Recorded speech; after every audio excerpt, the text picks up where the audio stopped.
Ampuliriza omulungi, nkwaniriza mu katabo kaffe omuzimu gwa Kasooba. Katono nnyo okujjukiza we twakoma mu kitundu kyaffe ekyayita. Obusomesa nali mmaze okubeera nga mbunnyuka akaseera ke nali sinnaba kumanya bulungi, bwe ntyo ne mbeera nga naweebwa n'ebbaluwa enzikiriza okwesogga obwambega. Twasomesebwa ne tutwalibwa emitala w'amayanja okubeera nti twongera okubangulwa n'okutendekebwa mu nkola y'obwambega, era eno gye twakulungulira ddala emyezi egyali giwera 9 okutuusa lwe twaddanga emisomo tugiyise bulungi. Nkwaniriza mu kitundu kyaffe ekyokubiri eky'essuula neeyanjula ku mulimu. Twatuuka kiro, kyokka eky'omukisa nasangawo abannindiridde okuntwala ewange. Nakeera kweyanjula wa Luvuuma naye yantwala obutereevu wa mugole we.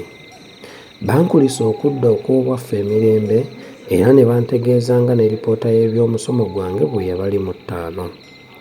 Banjozaayoza okuguwangula. Nalayizibwanga amateeka bwe gaali galagira, olwo ne mba nga ntongoledde ddala mu bwambega. Omuzimu gwa Kasooba gwali gwegaludde. Bye yandagulako mu buto byali bituukiridde, nali nfuuse embega. Wabula nali nsobola okubeera kafulu nga ye. Nawummula olunaku lumu olwandibadde olwokubiri nga ndi ku mulimu nkakkalabya anti koonooweeka, ate nga n'ennindiza baagigamba dda. Bampa erinnya X22Z era nga lye liri ne ku luggi lwa kawoofiisi kange omwali akatebe n'akameeza.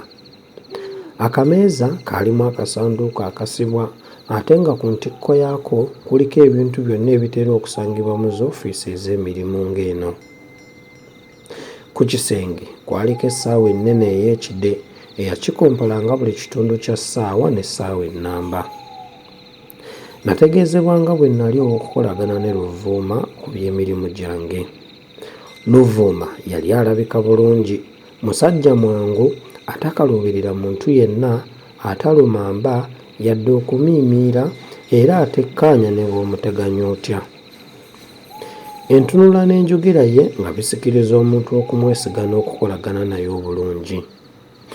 Naye nga bwe bagamba nti omulungi tabulako kamogo, naye yalina kye saamwagalako. Y'engeri gye yalingirizaamu mu byama by'abalala ebitakwata ku mulimu yadde ye. Twewuunyanga n'okwebuuza ne twebuuza ekimunonoozesa ebitamukwatako, n'oluusi okubalagalira obwereere kamulali gw'atalidde nga tetukiraba.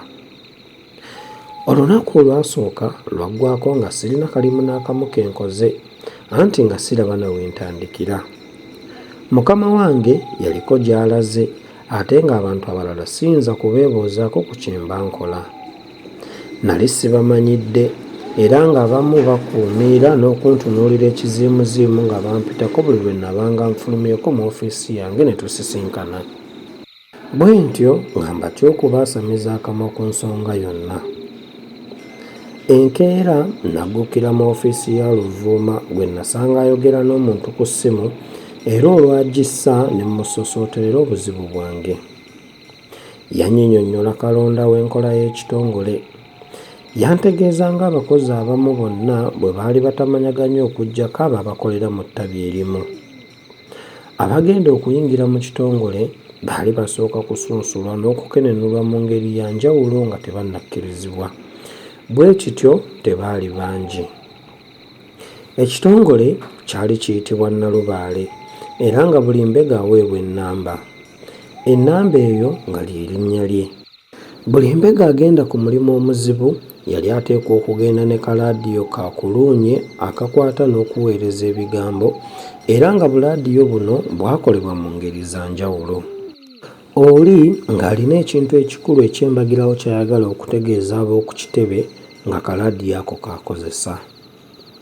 Ng'asooka kwogera nnamba ye, n'azzaako erinnya ly'ekitebe ate n'akomekerezaayo nnamba ye. Awo kwe kugereza ku yange nti singa nze mbadde njogera nandigambye nti Z22X Nalubaale Z22X. Ab'oku kitebe nga bannyanukudde, olwo ne mbategeeza kye njagala okubabuulira. Wabula singa ng'omuntu abeera mu kabi nga nnamba yagiddamu emirundi 2 ku ntandikwa. Nasika omukka, omutima ne gubuukamu n'entunnunsi ne zikubira kumu. Eky'omukisa omulungi munnange teyandaba, naye Katonda wange nali nsokoddeyo kyama kino. Najjukira ng'ebigambo ebyo nali mbiwuliddeko Teewolo yalootera ewange. Simanyi bannange nga n'omuwala ono yali mbega. Naye nedda, yali tayinza kuba. Nedda, nga temumufaanana. Wabula ate muli natandika okwebuuza nti obanga teyali, lwaki yali anneekwekerera buli lwe namubuuzanga ebimufaako. Ebyo bye bimu ku birowoozo ebyatabaala mu mwoyo gwange mu kaseera ako. Bwe twava awo, mukama wange n'agenda ng'andaga abakozi bannange. Yakomekkerezaayo bakuumi n'abavubuka abaakolanga ku laadiyo ab'ekiro n'ab'emisana. Ab'ekiro emmeeme yabakwanirawo, naye ab'emisana n'ebaboola, so nga bonna nali sibalabangako. Naye anti emmeeme katale. Ebyokunnyanjula bwe byaggwa, nga bwe nali mufumujja, n'ensaba nzikirizibwe empiseeyise amaaso mu fayiro ensengejje, nondebemu ebinansobozesa okuggya akagere nange ntandike okubebbera ku mulimu. Nakkirizibwa. Bwe ntyo natandika okufuukuula amafayiro, naye mu kikangabwa kubanga munnaffe omu yali atemuliddwa mu nnyumba ye mu kiro ekyakeesa olunaku olwo. Omulimu gw'okufuukuuza bye nnali neetaaga mu nfaakaali y'amafayiro gwali muzibu ebitagambika, naye nange ne nfungiza amasajja okutuusa lwe namunyunguka n'okumuzuulamu mu bintu ebimu. Ekyanneewuunyisa kwe kubanga kumpi buli kantu akaali mu fayiro ezo nga mukama wange akakuba budinda. Bwe namala okusoma n'okutaba bye nnali nzigye mu mafayiro ne bye nnali ndobye okuva mu byasumattukanga bannange nga boogera, ne nsalawo okugenda eri bakama bange mbasabe ebintu 3. Bwe natuuka ku luvuuma ne byerema ate ne bijulirira Wakkuubwa. Twagenda bulembwe Wakkuubwa era ye mukama wange olwamala okwanjula ekyali kintutteyo nga yeddirayo mu ofiisi ye nga tusigala ne Kkuubwa. Nasaba nzikirizibwe fayiro nzitaganjulenga kiro. N'ekyokubiri ngende nga bbalirwe ku kitebe kyaffe ate kiro. N'ekikomekkererayo akafaananyi kange kaleme kukuumirwa wamu n'obw'abalala, era nzikirizibwe emirimu gyange ngikole nga sigoberera mateeka na bulombolombo bwa kitongole. Ekisooka yakikkiriza mangu, wabula ebyasigalawo kwe kwali kalumanywera nga tayagala kubita. Buli kye namusaba nga nkiwaako ensonga ekimunsabya, naye ye ng'awoza kimu ky'amateeka butakkiriza. Enkalu zaakalambirira ddala n'amaaso ne gatandika okutumyuka. Nalaba bituuse awo, kwe kumutegeeza kye nnali ndowooza ku nkola yaabwe. Konze nti, eyo enkola yammwe ey'ensiriba y'ejjanzi etayagala kukyusaako, kuyiiya oba kutetenkanya terina gy'ejja kututuusa, era yeegaanye ebikolebwa okuvaamu ekiramu. Oba mukwano gwange yatya kunterebula, oba kwongera kunnyiiza, oba yeetama olwa kumuzimbirira na kumupeeka bye nnali mwanjulidde, simanyi. Wabula yanziramu nga yenna akaladde nti, kale X to Z, kale kola nga bw'osiima. Akapapula n'akampa. Kukko kwe kwali olukusa olukkiriza bye nsaba.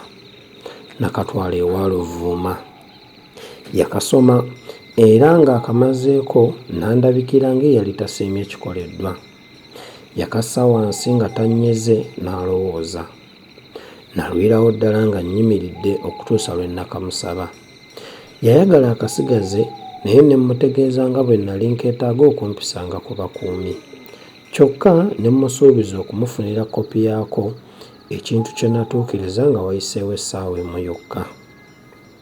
Ampuliriza omulungi, olwakadde akatutwala yiriyiri. Nzikiriza naffe tukkirire gyesabira ebiwata ewa Kiwalabye. Akuume atakumira mpeera.